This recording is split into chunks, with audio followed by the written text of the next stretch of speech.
रोखड़ी मोड़ ते आके दाऊद हैल में आके समझे ना आंदे।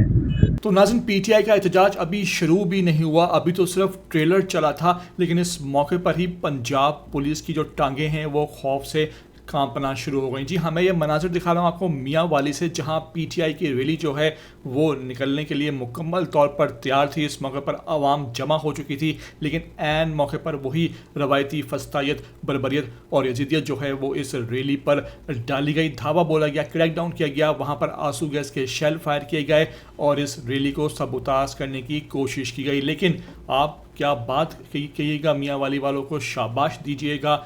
गयूर मियाँ वाली की आवाम जो है वो इस तमाम तरफ फस्तायत, बर्बरियत और यजीदियत के सामने सीसा पलाई हुई दीवार बनकर खड़े हो गए और दफ़ा 804 का नफाज करते हुए सड़कों पर उमड़ आए।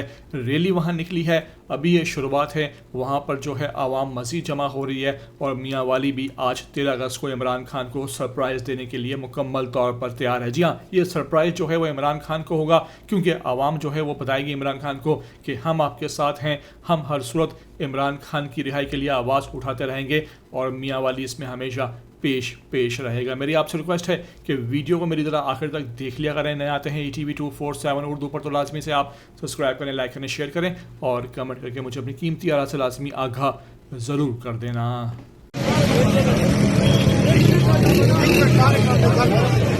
रोखड़ी मोड़ ते आके दाऊद हैल में आके समझे ना आंदे। उस तो बाद वो सानू ब्यासरा छोड़ के लगे गए ना, घंटा थी कि अद्धा घंटा का शैलों दी भाई डायरेक्ट बयान दे, कोई देखा हमारे ऊपर फायरिंग शुरू कर दी है। आप देख रहे हैं पुलिस फायरिंग कर रही है, नहते शहरियों पे डायरेक्ट फायरिंग शुरू कर दी है, हमें आगे रोक रहे हैं और हम इंशाल्लाह ताला पूरी कोशिश करेंगे कमेटी चौक तक जाने की। इमरान खान वाला के पास है बिस्मिल्लाह होटल, उधर आए आप। पहुंचे साहब। कोई गल नहीं,